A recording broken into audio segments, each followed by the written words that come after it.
Ya, halo pemirsa, apa kabar Anda hari ini? Langsung dari studio IDX Channel Jakarta, saya Prasetyo Wibowo kembali hadir dalam Market Review, program yang mengupas isu-isu penggerak ekonomi di Indonesia. Dan kali ini kita akan berbincang terkait dengan ketegangan yang kembali terjadi, begitu perang dagang antara Amerika Serikat dan China yang sejak tahun 2018 lalu sebenarnya masih berlangsung saat ini, sekarang memasuki babak baru dan semakin panas. Sebelum memulainya, langsung saja kita mulai Market Review selengkapnya.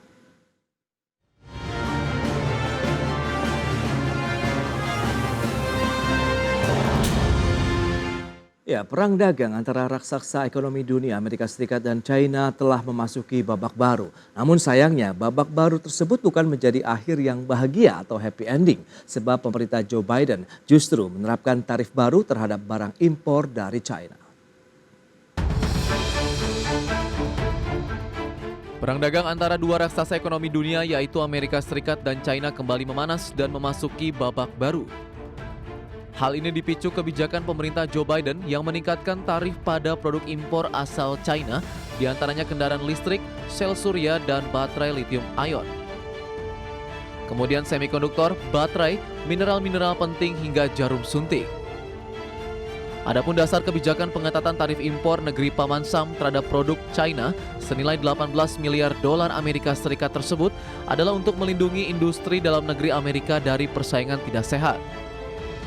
Presiden Joe Biden seperti dikutip media pada pekan lalu menyatakan, pemerintah China memberikan subsidi besar-besaran pada semua produk sehingga mendorong perusahaan-perusahaan China untuk memproduksi lebih banyak lagi dibanding kemampuan serap pasar global.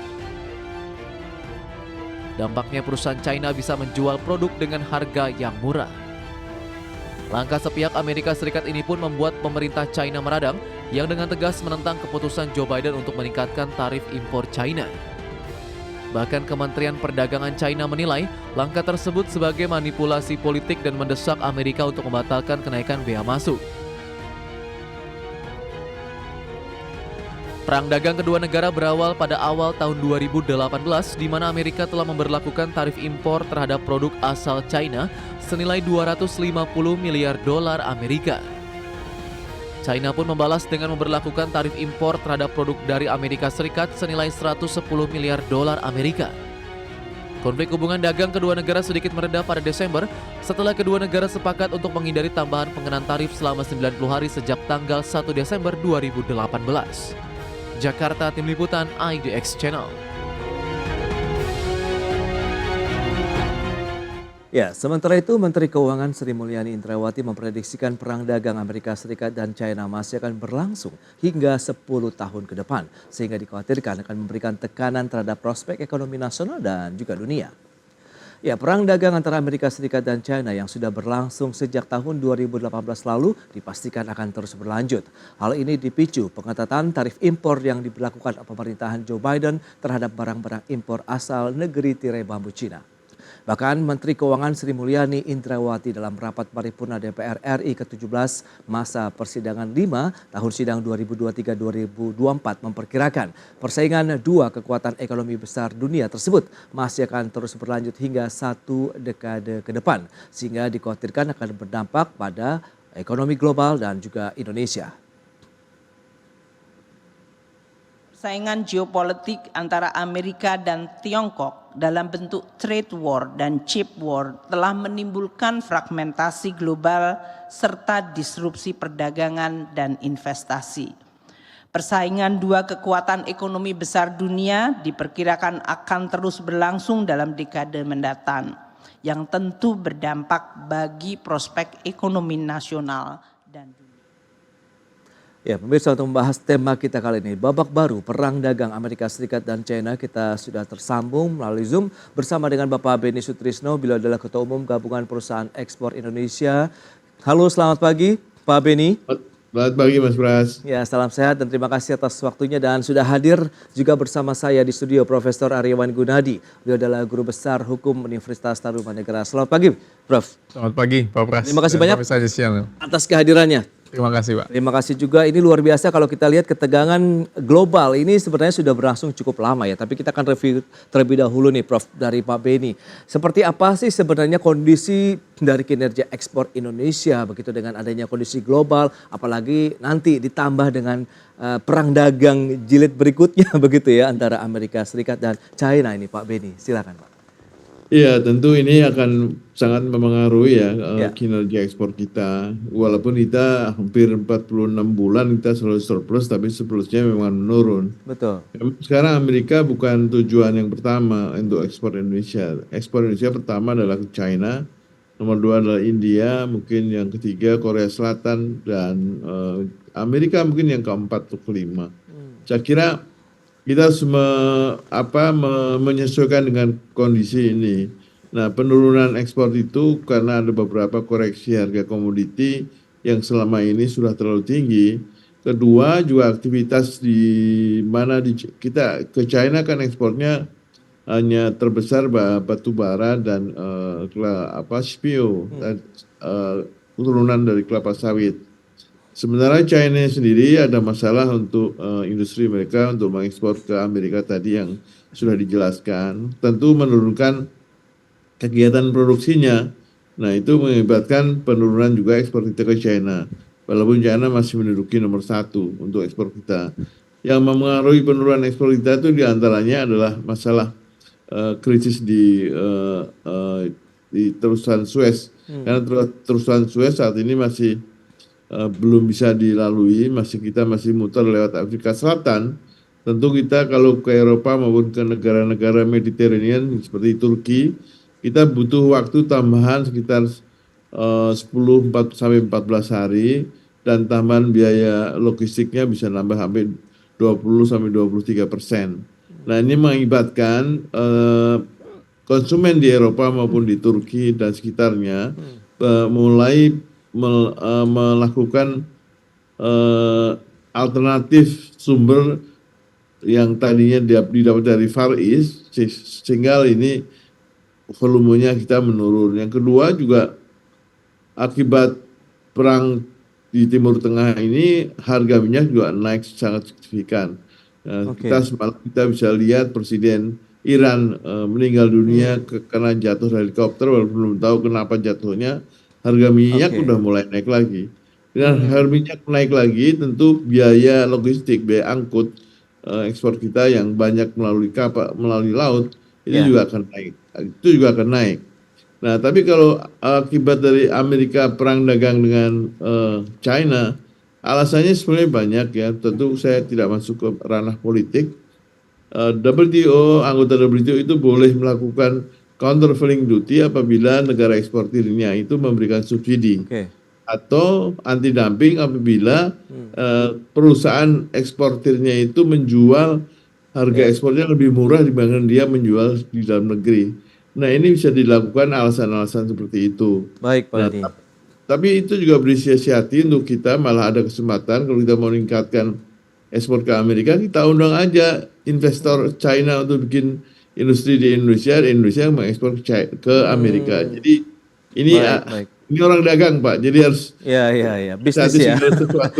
Oke, Pak Beni.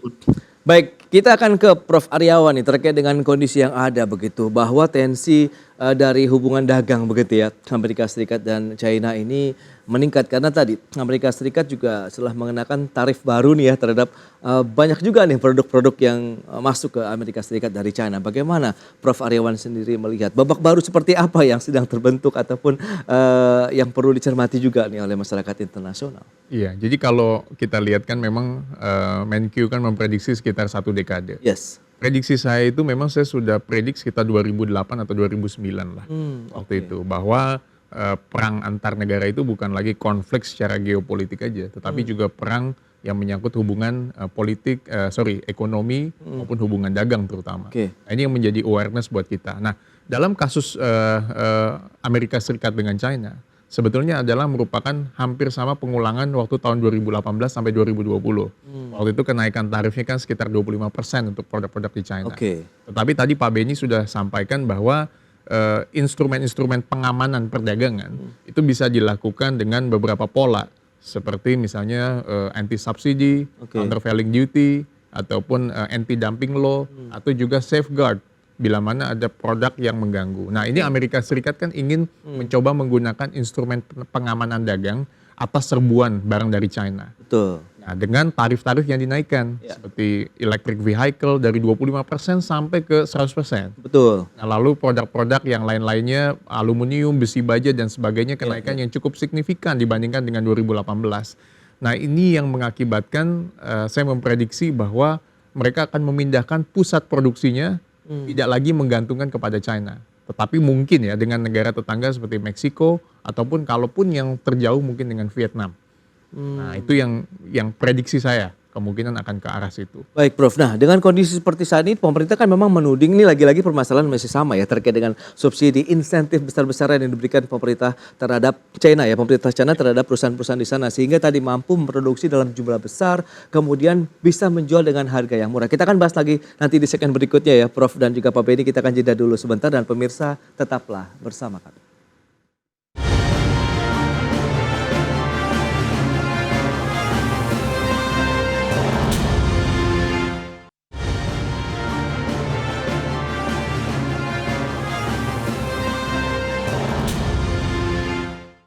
Ya, terima kasih Anda masih bergabung bersama kami dalam Market Review, pemirsa, dan kita akan langsung saja kembali berbincang bersama dengan Bapak Benny Sutrisno. Beliau adalah Ketua Umum Gabungan Perusahaan Ekspor Indonesia dan juga Profesor Ariwan Gunadi, Guru Besar Hukum Universitas Tarumanegara. Baik, Prof, kita akan lanjutkan kembali. Nah, bicara mengenai concern begitu ya dari pemerintah Amerika Serikat tadi selain untuk melindungi kepentingan nasional negaranya begitu, dan ini yang disasar lagi-lagi subsidi besar-besaran yang diberikan pemerintah China terhadap perusahaan-perusahaan mereka begitu sehingga mampu memproduksi dalam jumlah besar kemudian akhirnya tentu bisa menjual dengan harga yang lebih murah karena volumenya besar kan bisa berkorelasi dengan harga yang murah. Nah, ini menurut pandangan Profesor sendiri, hukum internasional, hukum dagang internasional sendiri membolehkankah atau bagaimana sih kondisinya nih? Iya, jadi kalau dilihat dari kenaikan-kenaikan yang ada belakangan ini ya, yang dilakukan oleh Amerika Serikat terhadap China, memang kalau dari perspektif hukum yang saya lihat, yang tadi disebutkan oleh Pak Pras bahwa national interest atau kepentingan nasional satu negara itu adalah yang paling utama. Sehingga pasti mereka akan melihat dari perspektif dagang mereka, ekspor importnya ataupun kondisi ekonomi yang ada di mereka, pasti yang utama adalah keamanan dagang di Amerika Serikat. Nah, yang kedua adalah memang yang seperti tadi saya sampaikan, kita punya prinsip-prinsip yang ada di dalam World Trade Organization atau WTO. Ada GATT juga, General Agreement on Tariff and Trade. Di situ memang ada prinsip-prinsip seperti Most Favored Nation, di mana setiap barang yang masuk itu harus ada equal treatment dengan barang-barang ya, negara lain yang masuk. Jadi ini yang memang menjadi question mark buat negara lain juga. Jadi kalau China dikenakan katakanlah tarif yang cukup tinggi, bagaimana dengan negara-negara lain? Jadi Amerika Serikat pun juga mungkin tidak bisa dikatakan salah untuk menerapkan ini, karena dia ingin dia tahu bahwa mungkin di China diterapkan satu subsidi dan sebagainya sehingga cukup bisa membahayakan produk yang ada di negaranya. Makanya instrumen hukum dari perdagangan internasional dimungkinkan dengan adanya anti subsidi, countervailing duty, ya kan, dengan adanya anti dumping. Kalau di negara lain diterapkan dumping kan membahayakan produk yang ada atau jasa yang ada di negara, ataupun yang tadi pengamanan massal, safeguard, di stop produk itu sampai dengan stabil kondisinya, perdagangan di negara asalnya sudah stabil, baru mereka bisa imported. Kalau nggak salah Brasil atau Turki waktu itu terhadap Turki pernah memban produk-produk yang hampir katakanlah mengganggu national produknya. Nah, tapi kan ini berulang tadi tahun 2018 begitu Prof, dan terjadi lagi saat ini dengan pola yang sama tapi dengan tarif yang lebih banyak dan mungkin lebih tinggi lagi begitu. Nah, Anda melihat bagaimana? Apakah ini cukup fair begitu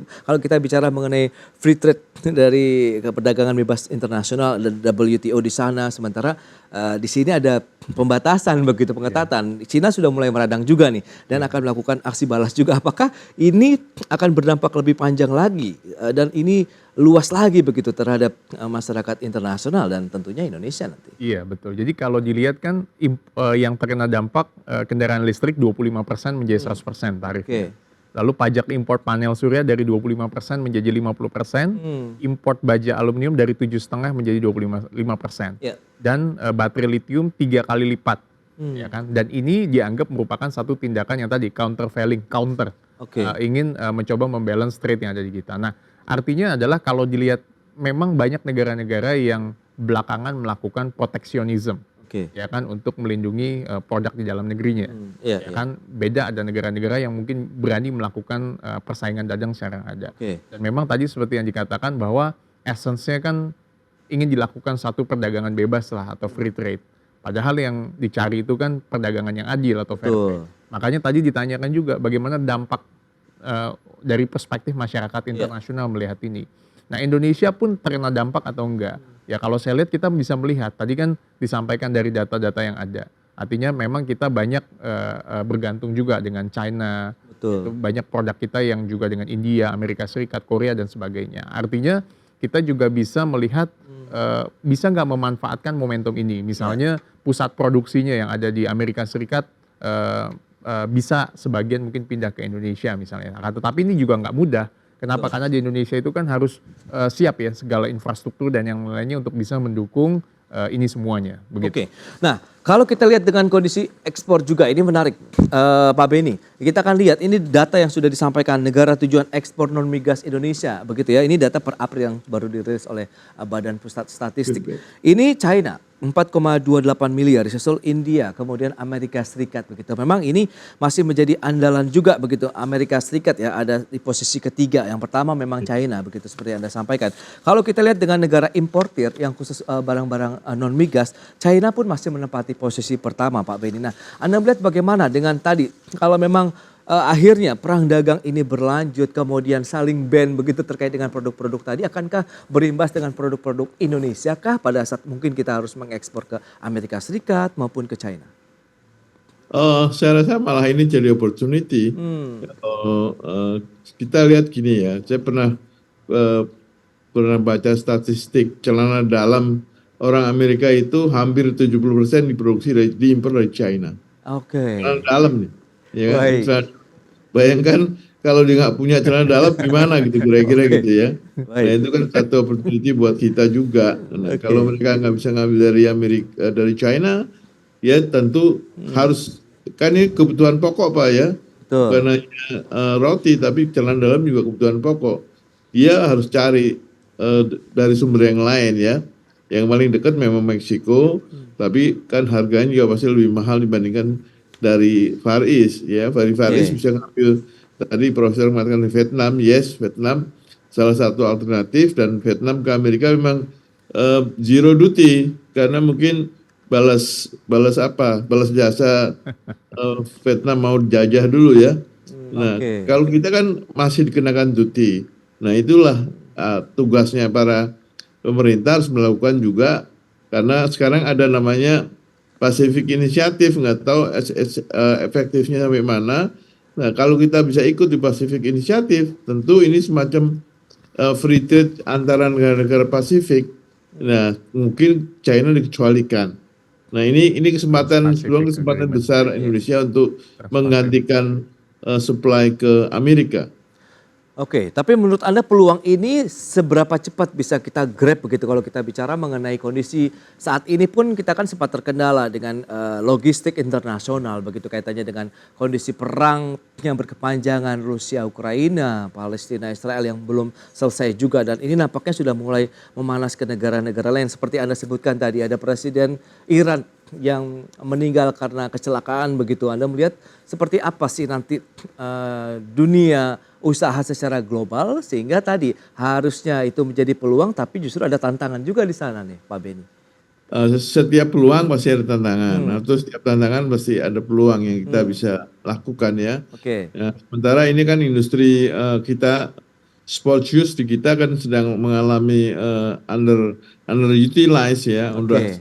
Sekarang mungkin utilisasinya tinggal 50%. Nah kalau itu kita kan termasuk industri sepatu sport yang nomor 3 lah terbesar di dunia setelah China sama Vietnam. Saya kira itu juga bisa merupakan menggantikan posisinya si China, sementara Vietnam mungkin sudah over produksinya sudah mentok gitu. Sementara kita masih under. Ya memang bahan bakunya masih banyak kita impor dari China. Nah kita dengan China nggak ada masalah. Nah, China dengan Amerika memang ada masalah. Nah kita kan nggak ada masalah dengan Amerika. Nah itu tentunya ini kesempatan kita untuk bisa lakukan sebagai tambahan sebagai vendornya Amerika lah gitu ya. Oke.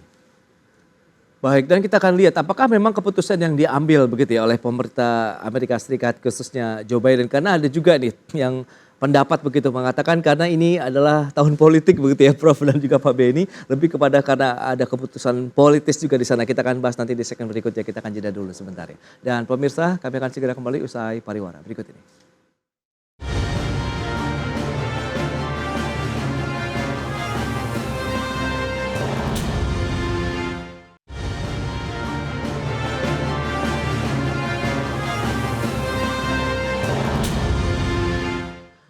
Ya, pemirsa, kita lanjutkan kembali perbincangan menarik ini terkait dengan perang dagang Amerika Serikat dan China yang memasuki babak baru begitu yang lebih hot gitu ya. Dan ini menarik, kita akan ke Profesor Aryawan nih. Keputusan tersebut ada juga pendapat yang mengatakan ini lebih bersifat politis mengingat Amerika Serikat tengah berada di tahun politik menjelang Pilpres di bulan November mendatang. Nah, Prof, kacamata Anda melihat bagaimana? Apakah memang mengarah ke sana untuk meningkatkan elektabilitas dari Joe Biden sendiri kah? Atau memang untuk kepentingan nasional nih tadi? Alasannya kan karena untuk menjaga produksi mereka dari harga-harga murah serbuan produk-produk barang Cina di Amerika Serikat.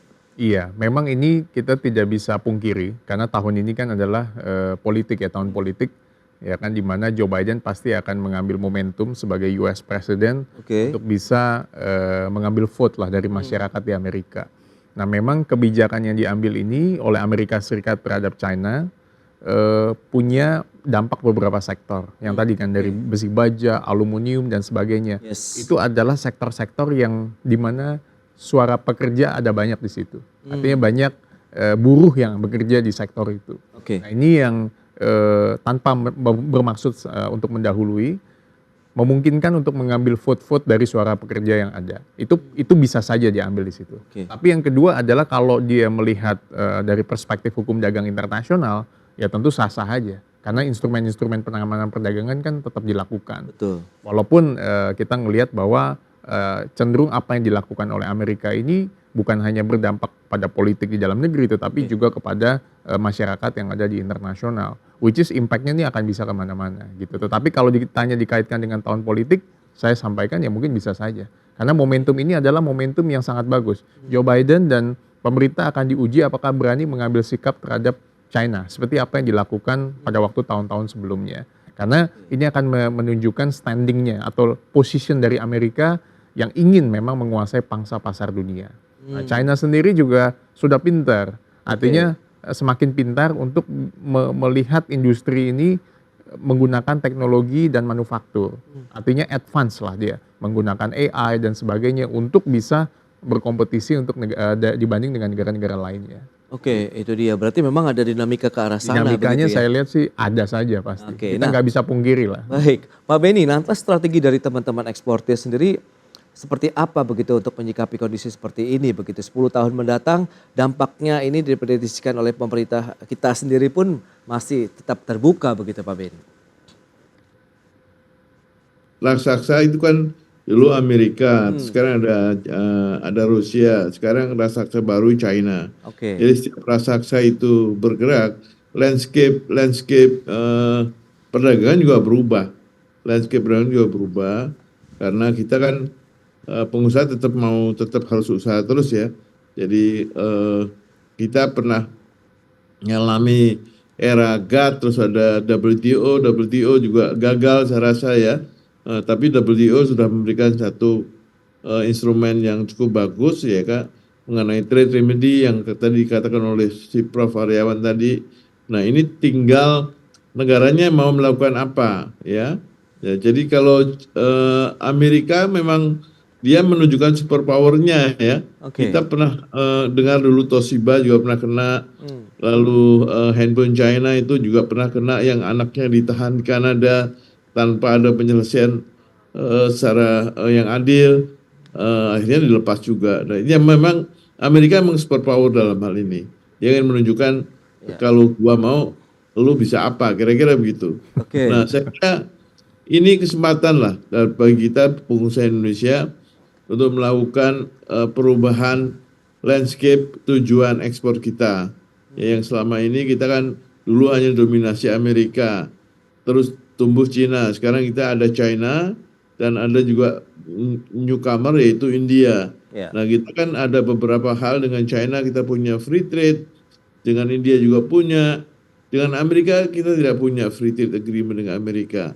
Dengan ASEAN kita juga punya free trade agreement, dan negara-negara beberapa kita malah punya comprehensive economy, kita dengan Australia, dengan New Zealand. Kita harus kembangkan pasar-pasar yang masih memiliki ceruk yang kita bisa masuki ya. Baik, itu dia, potensi justru terbuka dengan ketegangan yang terjadi perang dagang antara Amerika Serikat dan China begitu, sehingga bisa dimanfaatkan oleh para pelaku usaha khususnya eksportir Indonesia, dan semoga juga mendapat dukungan yang kuat juga nih Betul. dari pemerintah ya Prof. Baik, terakhir Prof, bagaimana Anda melihat ke depan begitu untuk masa depan ekonomi Indonesia? Perang dagang ini tadi ada peluang justru, tapi pemerintah memprediksikan ada 1 dekade lagi yang harus diantisipasi. Iya. Pertama saya setuju tadi yang Pak Beni sampaikan bahwa manfaatkan kan kita punya SEPA, Ya, Comprehensive Agreement. oke. Kita juga punya FTA yang sudah ada dengan negara-negara lain baik di Asia dan beberapa negara-negara belahan di dunia lainnya. Artinya itu dioptimize untuk supaya kita bisa mendapatkan gain dari situ dan tidak ketergantungan oleh 1-2 raksasa. Walaupun pasti ini tetap akan bergantung lah. Oke. Nah, yang kedua adalah dengan adanya perang dagang ini akan ada 3 kemungkinan bahwa konsumen Amerika Serikat akan pindah, yang tadinya memang bergantung kepada China akan pindah ke negara lain. Oke. Atau yang kedua adalah dia akan memilih produk-produk dari negara lain kalau pilihannya itu terbatas. Oke. Artinya ada pilihan-pilihan. Atau yang ketiga adalah masyarakat mungkin tetap akan memilih walaupun produksi dari China ke Amerika Serikat dengan adanya tarif akan semakin mahal. Jadi konsumen itu juga kita bisa lihat tipologinya gitu. Nah, Oke. inilah makanya momentum yang perlu dimanfaatkan oleh Indonesia. Kita nggak usah fokus ke hanya perang dagangnya saja, karena itu udah facts Oke. bahwa mereka sudah mengenakan tarif.